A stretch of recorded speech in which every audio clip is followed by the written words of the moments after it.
ही चर्चा आहे, ही चर्चा आहे. अजून तरी ती चर्चा महाविकास आघाडीच्या पुढे नाही आणि आम्ही काही त्या संदर्भात आमच्या पुढे चर्चा झालेली नाही.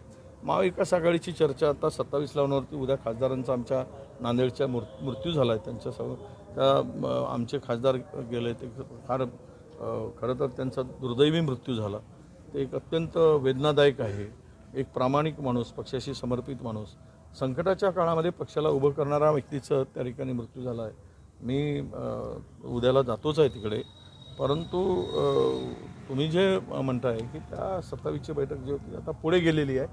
पुढच्या बैठकीमध्ये तारीख ठरेल, त्यावेळेस काही चर्चा त्यांच्याकडून येईल तर मग आपण त्यावर बोलू. ती जागा काँग्रेसची आहे नागपूर दक्षिण पश्चिम, तुम्ही सोडायला तयार आहे का, हा पहिला प्रश्न आहे. नाही, आमच्या पक्षांतर्गतही बैठक झाली नाही किंवा या विषयावर चर्चाच झाली नाही.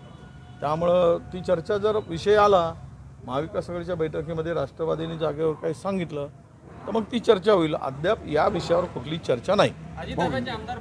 नेपाळ मोदीजींना माझं म्हणणं आहे की नेपाळमध्ये जळगावच्या जिल्ह्यातील जवळपास 26-28 लोकांचा जीव, तुम्ही लाडकी बहीण म्हणून तिथे जात आहे आणि भाषण करताय, तर मला एक की तिथे त्या मृतकांच्या साधी त्यांच्या विचारपूस करू शकले नाहीत पंतप्रधान, साधी त्यांना त्यांच्याकडे जाऊ शकले नाहीत.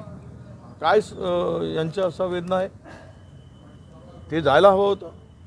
पण या दुर्घटनेमध्ये एकीकडे लाडकी बहीण म्हणायचं आणि त्या ठिकाणी ज्या लाडक्या बहिणींचा मृत्यू झाला तिथे जायचं औचित्य दाखवायचं नाही. हे नेमकी भूमिका यांची काय ते दिसते.